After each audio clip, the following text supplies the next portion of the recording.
Coming up in news, our public universities announced resumption dates for students following suspension of UTAG strike. Ghana Water Company promises to resolve water shortages in parts of the country. Ghana Broadcasting Corporation launches 2022 Heritage Month. Ashanti Regional Police on manhunt for highway robbers who attacked bus at Nkwanta. Explosion near gold mining site in southwestern Burkina Faso kills over 60 people and injures more than 100.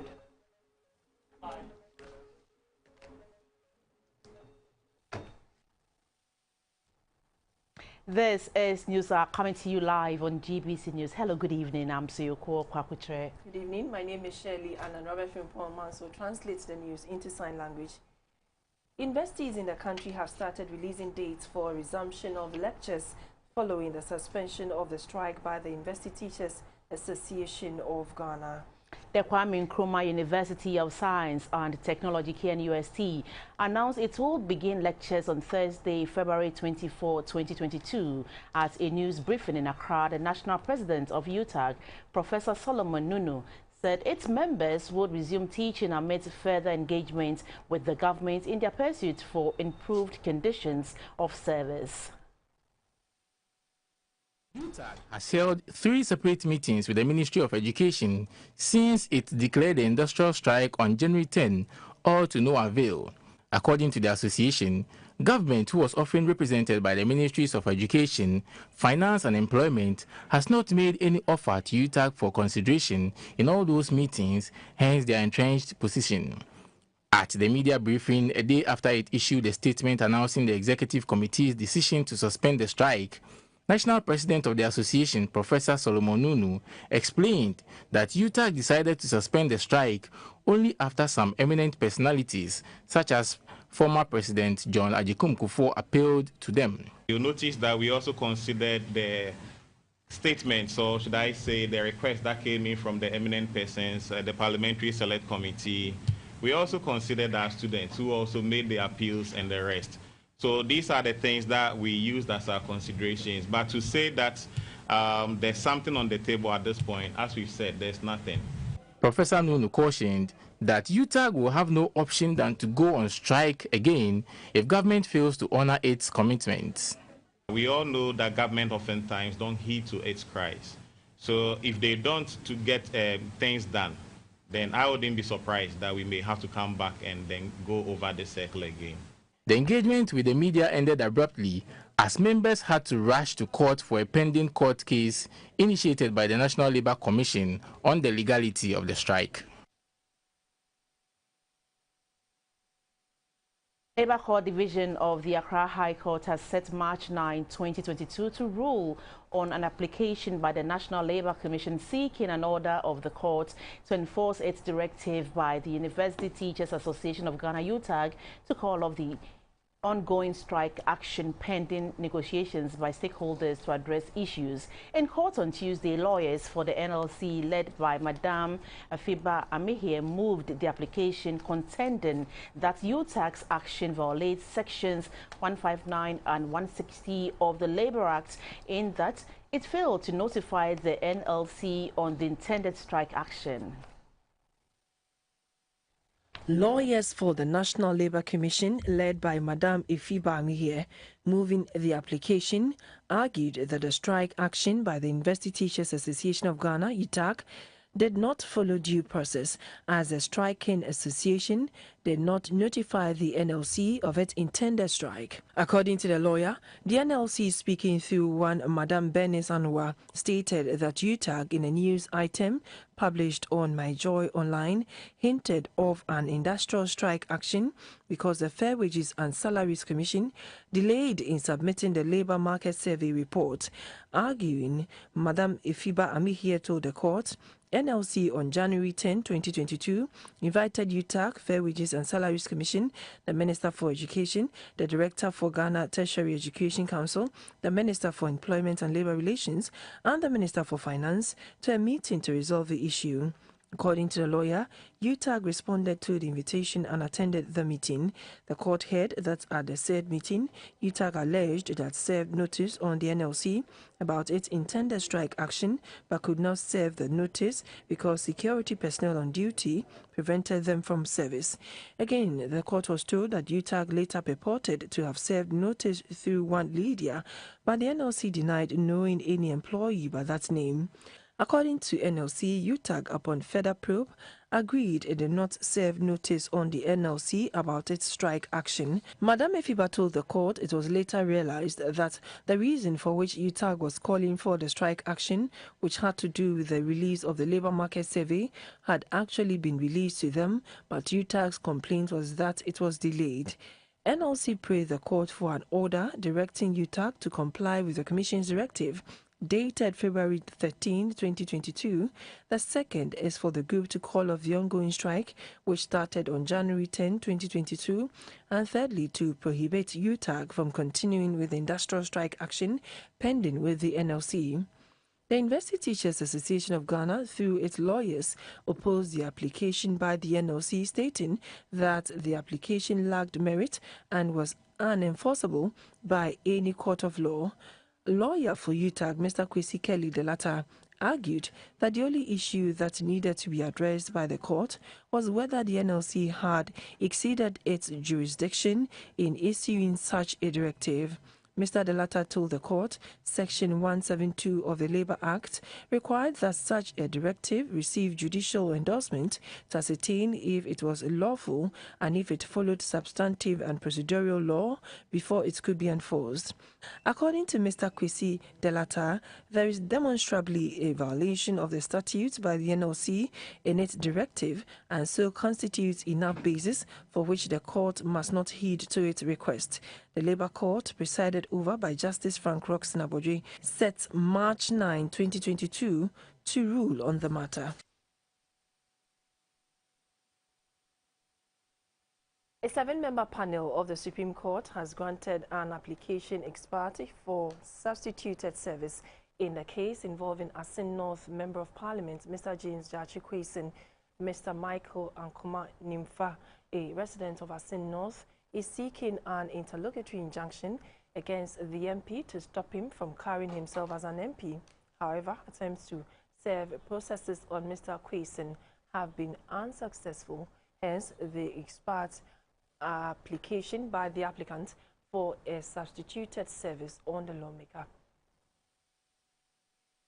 Moving the motion for the ex parte application, Mr. Frank Davis, lawyer for Mr. Michael Ankoma Nimfa, prayed the court to allow copies to be posted on the frontage and doors of the residence of Mr. James Jake Kwesen, the Asin North Member of Parliament, whose election has been a bone of contention after the 2020 parliamentary elections. The president of the 7-member panel of the Supreme Court, Justice Jones Doche, reading the ruling on behalf of the panel, directed that the processes be published in the Daily Graphic and would be deemed valid after 7 days. The application was subsequently granted and the case adjourned indefinitely. Mr. James Kwesen was absent in court as the bailiffs at the High Court at Asin Fosu were unable to serve the processes on the MP once again.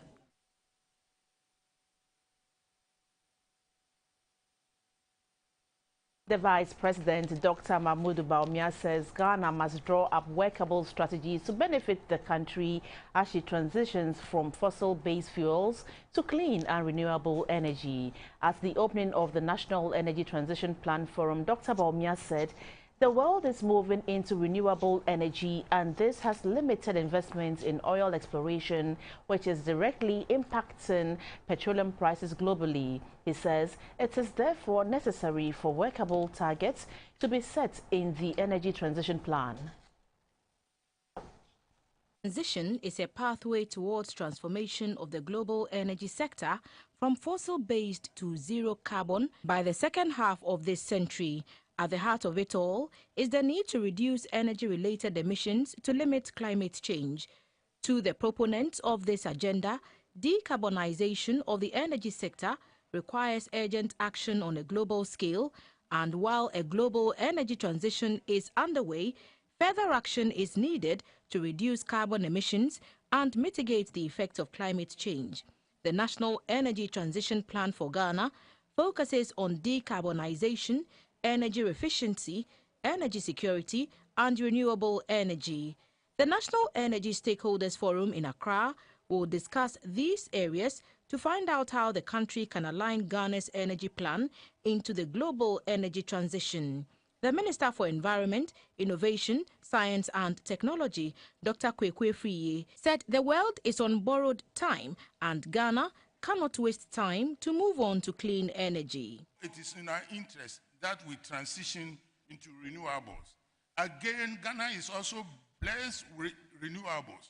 So the idea that we have stranded assets and we are not going to exploit our oil resources is neither here nor there. The Minister for Finance, Mr. Ken Oforiatta, said shifting to renewable energy poses challenges to the development of Ghana's natural resources, but holds enormous opportunities for the country's revenue mobilization. Taking funding off the table for oil and gas investment is not the solution. The delivery of low-cost energy to full development will require a whole new approach towards investment in developing oil and gas assets. We will need to make investments on a long-term basis delivered through competitive evaluation that are optimized to reduce costs and emissions. Our ultimate aim will be to develop long-term decarbonization pathways that do not jeopardize our growth prospects and chances of attaining industrial transformation. The Minister for Energy, Dr. Matthew Opoku-Prempeh, said net zero emissions is a must. Two things define the 21st century, all towards net zero. One is what the gentleman in this country has championed over a number of years. That is our digitalization agenda. Most people don't realize that the digitalization agenda, if done well, contributes smartly to a net zero future. The next is the one we are talking about, the climate change agenda, also to bring us to net zero and our transition process. The Vice President, Dr. Mahamudu Bawumia, said the energy transition is inevitable and positioning the country in this global transition will save Ghana a lot. Even though it's going to be over the next 30 years, the costs are being felt today. There's less and less funding available for oil exploration and exploitation.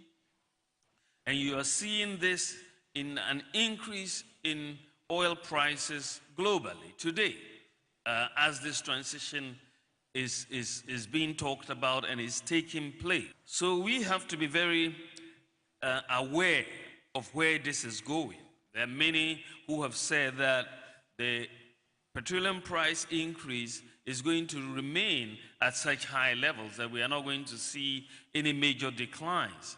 Then how do we as developing countries like Ghana adjust to this new reality? The National Energy Transition Plan Forum is christened Moving Ghana Towards a Net Zero Future in Accra, has now set the tone for a nationwide discussion on the path for Ghana's energy transition plan. The Chief Director at the Ministry of Tourism and Culture, Mr. John Agbeku, has called for the review of Ghana's cultural policies to allow the sector to contribute sustainably to national development. He said the relationship between tourism and culture provides a unique opportunity for economic growth. He was speaking at the launch of the 7th edition of GBC's Heritage Month, which aims to promote the culture and traditions of Ghanaians. It was on the theme, Embracing Our Unique Ghanaian Diversity. The Ghana Broadcasting Corporation has for the past 7 years devoted the month of March to promote the diverse Ghanaian cultures and traditions by encouraging staff of the corporation to appreciate and dress traditionally to work. It is also part of the corporation's mandate as a state broadcaster to promote cultural programs on its various channels and remind Ghanaians of their cultural heritage. This year's event brought together traditional leaders dressed in their unique regalia and were treated to some cultural performances.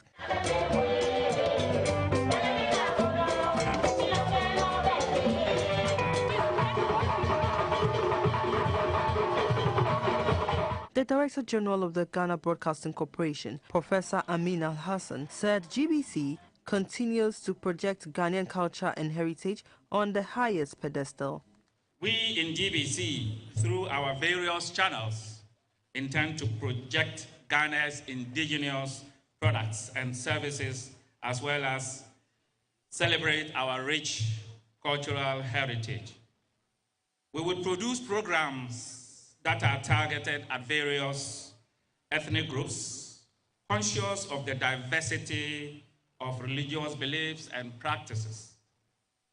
Everyone is unique, and no single person is a complete representation of a certain group, because everyone is exposed to different situations. The chairman of the National Media Commission, Mr. Yabwedu Ayabuafo, said the indigenous languages have been downplayed by the English language, creating a misconception about literacy and its connection to the English language. It is better that we come together as Ghanaians and learn each other's language so that we can communicate to ourselves in local language than in English. Because one of the things about science is that all the countries that have advanced in science, they use their mother tongue. Whether it is Japan, it's China, wherever they are, it is because of their mother tongue. The Chief Director of the Ministry of Tourism, Arts and Culture, Mr. John Yao Agwepu, commended GBC for promoting such initiatives aimed at preserving the country's cultural heritage. We as ministry are undertaking a number of activities to enhance, ensure that the cultural heritage of our nation is preserved. Notably among these initiatives are review of the cultural policy. The policy document requires a review in order to accommodate modern development trends as a result of our constant interaction with other cultures vis-a-vis globalization. Some staff of the corporation wore traditional attire to drum home the need to patronize made in Ghana clothes. There were exhibitions of other colorful traditional attires, beads, and a variety of Ghanaian snacks and beverages. The Heritage Month begins from the 1st to 31st March 2022. Residents of Sekondi Takrady in the Western region are calling on the Ghana Water Company to address the perennial water shortage in the region. Their problem is that they go through challenges accessing water for their daily use. For almost 2 months now, residents of Sekondi Takrady say they have not had continuous flow of water through their taps and are yet to come to terms with the situation. Most people have resorted to buying water from tankers. They pay between 300 and 400 Ghana cedis. Some also hire tricycles, taxis and other forms of transport, where the yellow gallons, popularly known as Kufuor gallons and other receptacles, are used to buy water from private boreholes and wells within the metropolis. A yellow gallon costs between 1 and 1 cedi 20 pesos, depending on the source. During the day, people, including school children, are seen carrying buckets of gallons moving in search of water. As a result, they either report to school late or miss classes entirely. Most food vendors within the metropolis also say their businesses have been affected.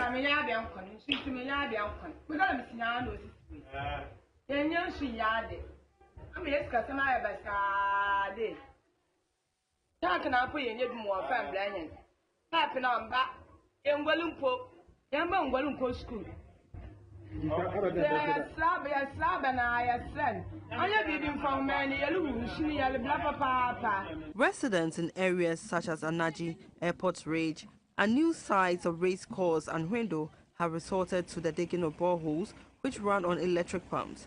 Some of the owners say although it is expensive, it is serviceable as one has regular flow of potable water. The senior high schools in the metropolis are also affected by the water shortage. Some of the students who spoke off camera say they are forced to urinate in gutters, behind classrooms, and at inappropriate areas because the washrooms are constantly messy. Others mentioned that they are unable to bath regularly. The communications manager of the Ghana Water Company Limited for the Western and Central regions, Nana Yao Berma Bani, explained that the two intake points at Inchaban and Dabwase have the capacity to produce 6.5 million gallons a day, but are currently producing between 2 and 2.7 million gallons on the average. He said the dry season has had an adverse impact on water production as the company is facing challenges extracting adequate quantities of raw water for treatment. Currently, we do not have a dam at Dabwase. We abstract the water as the water flows downstream. However, with the construction of this new treatment plant, there is going to be the construction of a dam. And once the dam is built, the water will collect behind the embankment. And once that is done, we are likely to have all year round available water to abstract for treatment. This is what we think is going to be the solution to this recurring problem.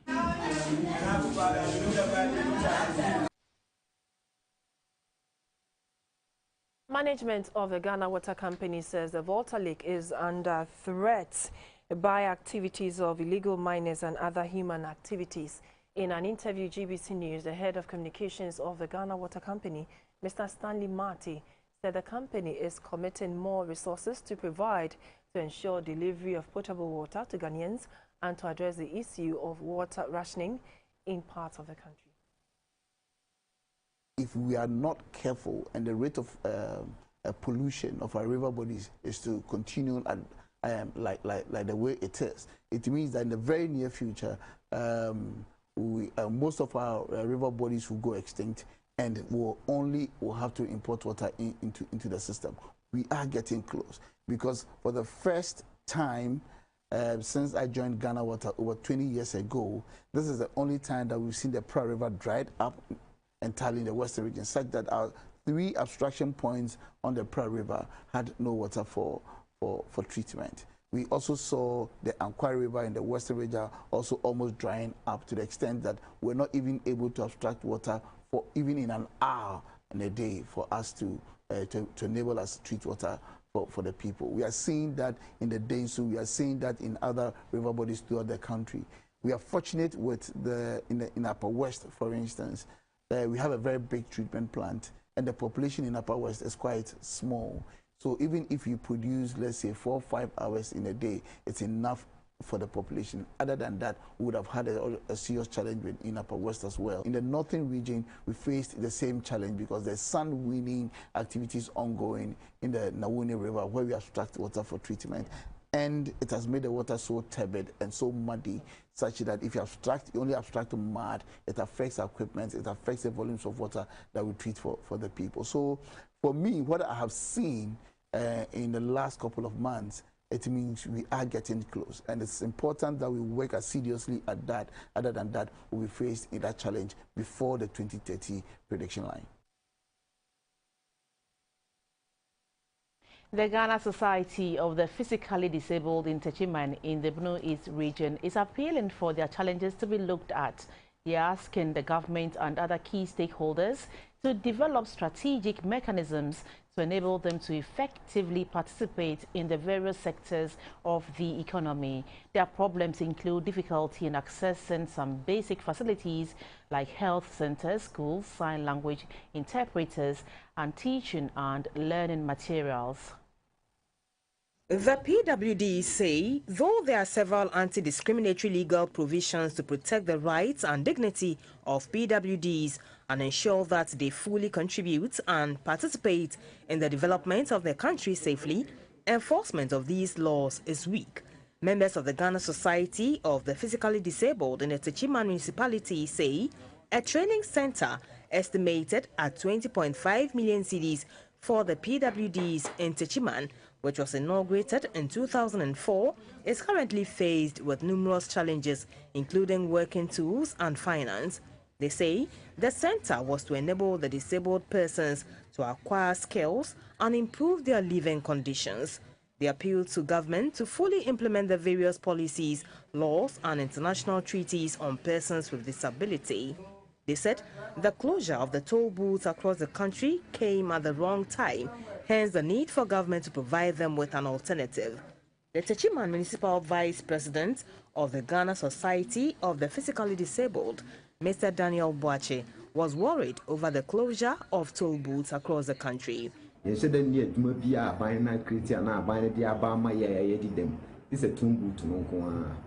Nti yakoda sori ya na akoba se omoye free ono na aye sutro e de amaye aye dim edem ewo oman Ghana mu nti de meka ne se ye besre aban se kwan bi so no se amwa niema bi ene ma omoyi free wa ye besre se nka omo nhwe se tumbutu no kra na ebia omontimi ombetima fa kwan bi so na omaye nhihye bi nhihye papa de ato ho se de be ya ebetumi asan aye adwuma na yebehunu kwan yebefa so a sika bi fa ba bia ombetumi aye je bi sika bi ntumi fa ba bia na se adwuma no besan aba na ye aye didem no asan beboa ya ebeboa yi pa. Watching News Are Live on GBC News. There's more to come in this package. Please stay.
Hello, you're watching the business news brought to you by Quick Credit and MTN. My name is Esther Eidu Ohumewu. Statistics from the Accra Metropolitan Assembly indicates that more than 500,000 tons of plastic waste is generated in the capital annually. To help address the challenge, the Minister for Environment, Science, Technology and Innovation, Dr. Kwekwe Friye, has met players in the plastic industry with a focus on adding value to plastic waste along the value chain. Minister's tour to some major plastic recycling plants in Accra comes on the heels of the Marine Conference held in Brest, France, where President Akufo-Addo was on board as a key speaker. On the sidelines of the conference, heads of states were challenged to address the menace of plastic waste in their marines and lands.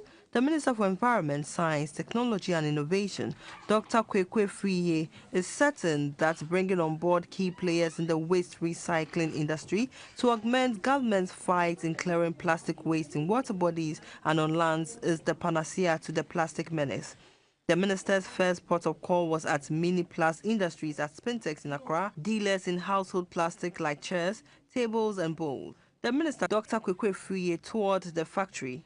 The drive by government to reduce plastic waste menace in the country to a zero level was welcomed by management of Mini Plus and pledged to assist government in this regard. The government, the journalists, the communication, to let Ghanaians start asking for products manufactured out of recycled plastic. And this is a big fight that we all fight, and then we will require your help to help us on this. Next on the tour leg was Dofil Group along the Tema Motorway bypass. The company converts plastic waste materials to roofing tiles. On one hand, you need the plastics. Don't get me wrong. On the even the microplastics. So it looks like you have to face it out, even when you are doing that. At the same time, you have to bring substitutes. So it's not like one day you say, I've banned this. But look, watch my lips, definite. So if it's 4 months down the line, we will go in tandem, walk in tandem with the industry so that they do retooling. The Minister for Environment, Science, Technology and Innovation is collaborating with ministries of local government, water resource and sanitation, and fisheries to enforce the existing laws on dumping of plastic waste illegally to ensure Ghana's circular economy is realized. We'll take the interbank and commodity figures for the day.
Quick Credit and MTN brought you the business news. Thanks for watching.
Hello, good evening. This is the Energy segment. My name is Mabel Anau.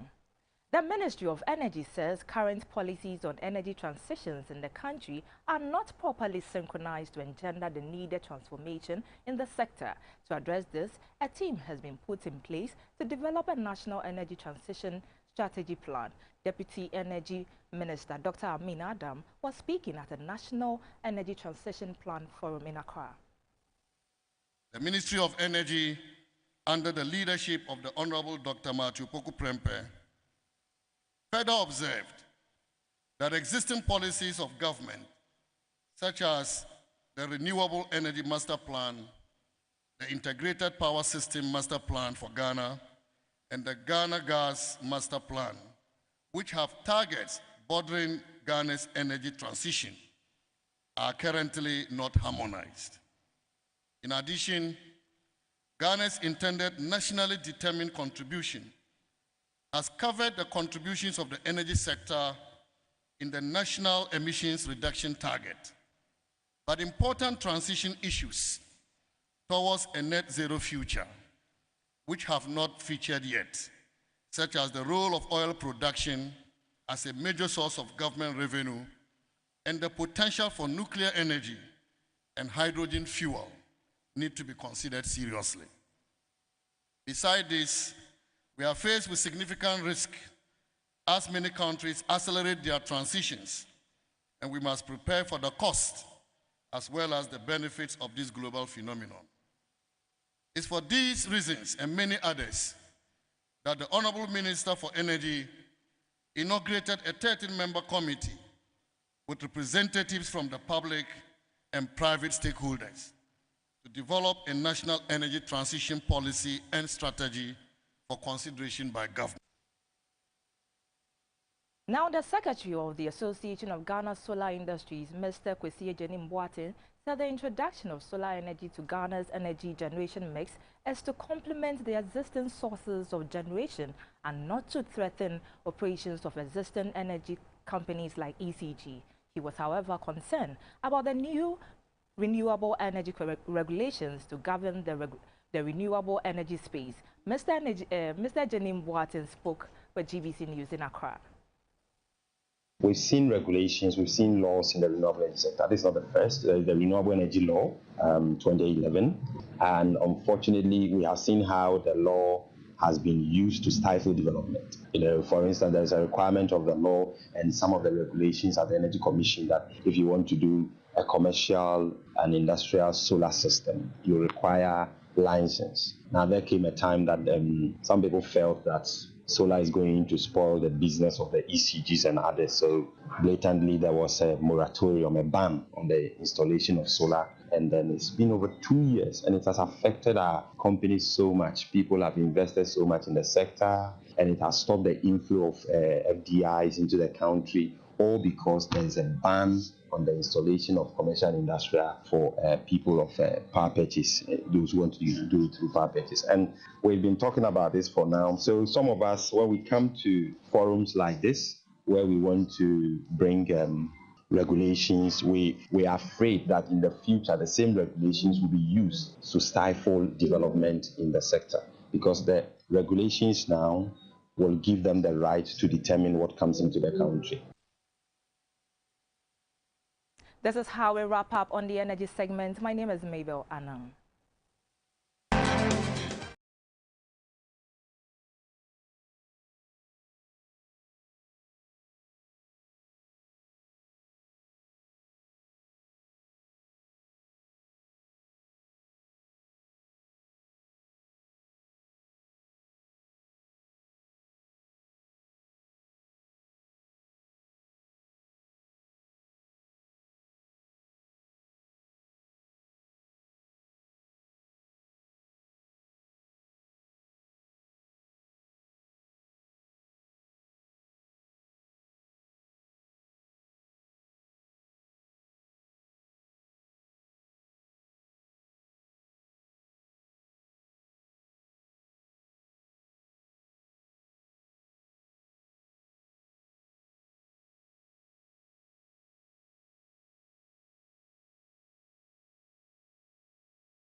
A health segment of the news is brought to you by Lufat from Tobinco.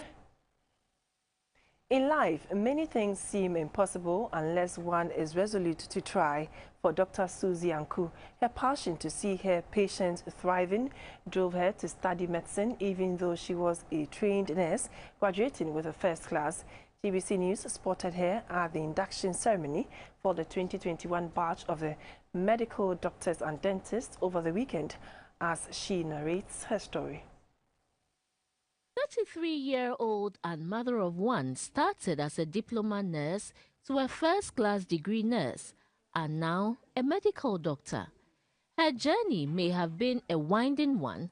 However, Dr. Susie Anku was determined to live her dream. When I finished my nurses training school and I happened to work at Ridge Hospital, the HIV unit, by that time, getting access to medical doctors to take care of HIV patients were very, very difficult. Way back in 2012, 2013, I can remember. Unlike now we have a lot of them. So that waiting of my patients gave me the drive that I needed to give more, because at that time you were there everything. So I was like, no, I need more knowledge, I need more skills in order to care for them. Although she was one of the few who qualified to be trained as a doctor, she did not make it after the interview.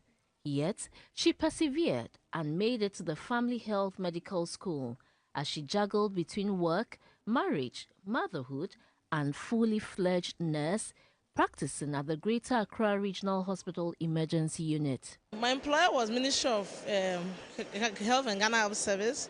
When I was going to school, unfortunately, they said they don't give study leave with pay because I'm moving to a different profession. So because of that, I need a no-curfew to continue running. So I have to be working at the same time schooling, which was not the best. She describes herself in one word: a go-getter. While she may not be the first to pursue such a career path, and certainly not the last, she hopes to put her skills to use where needed to bridge the gap. So even though I'm fully practicing as a medical doctor, I am still using all the knowledge and skills to work with. So I would say that, okay, I'm attending to the patient as a nurse and as a doctor at the same time. Yet, she couldn't have made it without the support of her family and superiors, to those retired and in active service, to help her to surmount her challenges. Because of her shift, I'll take her to work, stay there with her, keep her company. Around 12 a.m. then I'll come home, come and sleep a little and prepare and go back to work. So that had been the journey for her. She was sometimes she used to use me as a person on which she conducted examination. I became a cadaver for her, where she would be examining me and doing all her things of practicing on me. So it has been a great journey, a fun journey, but a very tough journey as well, because I could see sometimes the frustration on her face, especially with her fees. She doesn't get annoyed, even when you scold her. When she's doing something and you tell her it's not right, she quickly corrects herself. She was a member of the board that drafted the National Strategic Plan for HIV and AIDS. And although still passionate about caring for HIV/AIDS patients, she also hopes to be a urologist. She had a word of advice for her contemporaries. I would like to advise that if you are a female, there are a lot of things that may pose as a limitation, but do not give up, keep on pressing, and then one day, just as I am inducted today, you will also reach whatever goal you want to go. And I want to say that whatever dream that you have, it may tarry, you may not, because I have a lot of colleagues that are medical doctors from secondary school, but today, when the title is mentioned, we are all doctors. The health segment was brought to you by Lufat from Tobinco. The international segment is next.